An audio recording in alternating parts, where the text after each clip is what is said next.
What's going on, everybody? Mortem here, this time bringing you a look at Terrinoth, Heroes of Descent, which is a TRPG that released technically about 10 days ago. However, I'm taking a look at it via a demo as part of Steam Next Fest, because ever since this game released, a bunch of people have been asking me about it, and seeing that it had this demo available, I figured why not go ahead and jump in and talk about it for a little bit. So, when I first heard the name of this game, when people started asking me about it, my first instinct was that it sounded familiar for some reason, and I didn't have to do a ton of research to figure out why, and that is because this game is actually based on a board game series, of which there are a few different ones. However, this one in particular is a standalone prequel to Descent, Legends of the Dark. As such, it probably unsurprisingly then does feature co-op with up to 4 players, which is the number of people you will have on any given mission. So you can play this entirely via friends in a sort of like game night fashion, and that is to a degree how some of the missions and setup have been added to the title as well, though it is fully playable solo, of course. Broad strokes though, I would say this game seems like a perfectly fun TRPG if you're into that kind of thing. It wasn't really doing anything individually that blew me away or anything like that. I would say for the most part I've seen just about everything this game does in various forms in other places, but nonetheless seemed fairly enjoyable. Now, to give a little bit of background on the story, it kicks off by telling us the Elder Kings were deposed by dragon lords who came to shatter some stones, and that was quite some time ago. In the modern day, after the fires of all those wars had died down, things are starting to kick off again, with people desperate for power, naturally. And this is marked by a period of adventurers running around and doing all sorts of stuff, and we find ourselves being a ragtag group of said adventurers, tracking down a group of thieves only for us to be attacked by the undead, which then puts us into contact with a priestess who pulls us into a larger scene of dealing with the undead that have been popping up, and that's kind of where the demo ends, at least. Now, worth a mention that we do not play as our own main characters. There are 8 total playable characters. The demo sees you meeting 6 of them, but only playing 5 of them. So keep that in mind, I suppose. But we do have some difficulty options. There are 3, basically easy, normal, or hard.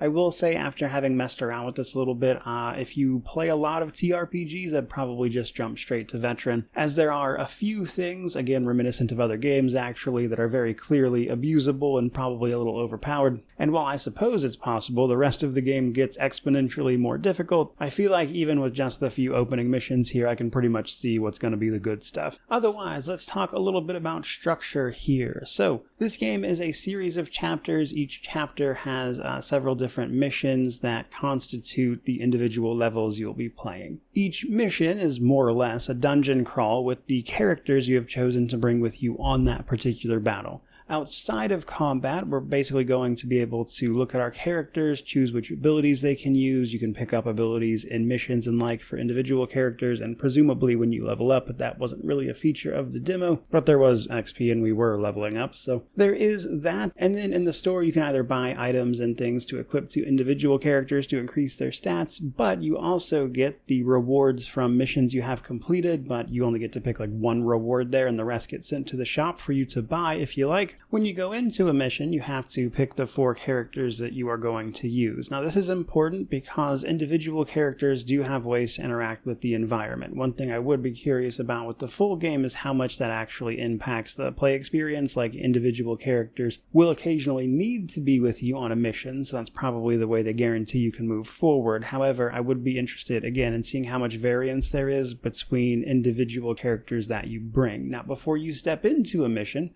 it does tell you what the general resistances and weaknesses of most of the enemies you will be facing is. And in that way, you can, of course, take the characters that are going to be the most useful for you, just in terms of raw damage output. And that combined with, let's say, straightforward combat systems and weaknesses and all of that. I don't think this is intended to be the most difficult RPG out there or anything, and so let's talk about that. Now, moving through an individual dungeon is basically a little bit of exploration and then turn-based battles. Now, you move in real time. You can explore the dungeon, interact with things, get some background on the level, pick up items, loot, gear, etc. Sometimes you will have to solve little puzzles in order to get to that stuff, which involves interacting with the environment in some ways, and then not every single fight you run into is going to be something you actually have to do. Your characters getting downed in combat leads to a permanent injury that affects their stats for the rest of the mission, basically making them less effective overall. So you do want to try to keep them alive, but at least on normal, that was not terribly difficult to do in these opening missions. And like I said, sometimes character abilities lean into this,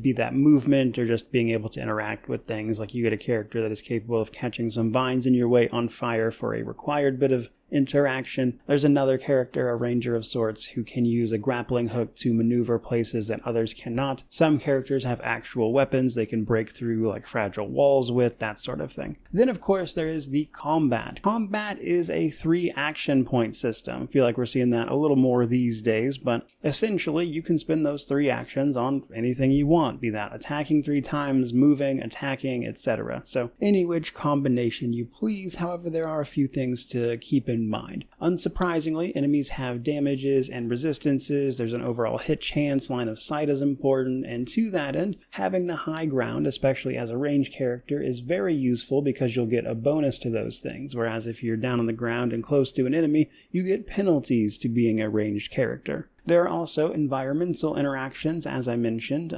Occasionally this is the usual stuff, like just blowing up explosive barrels, that kind of thing. But then there's also other things like being able to affect the terrain a little bit here and there. But by and large, it is just use the individual characters you have to their utmost in order to most efficiently deal with the enemies you happen to be dealing with, which, at least for stronger enemies who aren't basic fodder, really comes down to exploiting whatever their weakness happens to be. Like, for instance, the first little boss of the tutorial is weak to physical damage, so you want to get somebody up close to him and start hacking away at the guy's otherwise fairly large health pool. Later on in the next mission, a lot of those characters, being undead, are weak to fire damage, and it just so happens they give you a character who primarily deals fire damage, and so there's an obvious synergy there, and you're required to take that character with you. Those same undead are, of course, resistant to cold damage, and so you'll probably just swap out your frost mage for your fire mage, and you'll be good to go. Overall, again, relatively simple system from everything I can see. However, there is then synergy skills. So as you start participating in combat, dealing damage, all that stuff, you will be earning synergy. Once that synergy meter is full, you can use the synergy skill of any of your characters. And then it resets and you'll have to, of course, build it up again, ideally. Now, each character has their own version of this skill, which of course then varies in usefulness. Some of them deal damage around all of your characters, so based on positioning, this could be an absolutely massive AoE. Some of them simply buff all of your characters with dealing, like, say, extra damage or more resistances per round. But my favorite by far was an ability on that fire mage, Veshi, who, funnily enough, gets to do an ability that was called Carnival of Misery in Warhammer 40k Rogue Trader before it was nerfed. Now, Carnival of Misery, pre-nerf, allowed you to basically trigger an attack on every single enemy in a combat, regardless of whether or not you could see them, line of sight, etc. And that is basically what Veshi's synergy skill is. She sets every single enemy in a combat on fire, regardless of whether or not you can see them, and it is as overpowered as it sounds. And in fact, unless you're going up against things that are explicitly resistant to fire, there's really not much of a downside. There were several fights where this was just straight up an I win button, because combining that with even the most basic amount of tactics would see enemies just being absolutely destroyed before they could really do much of anything, and then you get healed in between battles and stuff, so it's not really much of an issue there either. That said, however, while simply kill all of the enemies is a notable feature in most of the battles you see here, it's not the only one. We do see a couple battles where endless reinforcements continue until you reach a certain point. Like there's a battle where you have to light up a bunch of braziers and interact with an altar to get spawns of ghosts to stop piling in. There is a battle where you simply have to survive as reinforcements get brought in every single round. And so you want to play that one a little more defensively, of course, but sometimes offense is in fact the best defense. And if I were going to play more of this, I suppose my natural question then would be how much variety there is to the combat overall, and of course how difficult or interesting do those encounters get in the late game, since I'm not, again, exactly seeing anything that is super innovative, let's say. But I do think that is just about everything I've got to say on Terrinoth Heroes of Descent. I do not have a review for this one planned. I've got a lot of other stuff going on I would like to get to, and I just don't really have time to squeeze it in, to be honest with you, as it seems relatively small and simple otherwise, but still a pretty decent looking TRPG if that is your sort of thing, which is why I wanted to make this video about it. But that is pretty much going to do it. Certainly hope you enjoyed the video. If you did, by all means, like, comment, subscribe, all that YouTube jazz. But regardless of any of that, truly, just thank you so much for watching. I really do appreciate it. May you wander in wisdom and have an amazing day.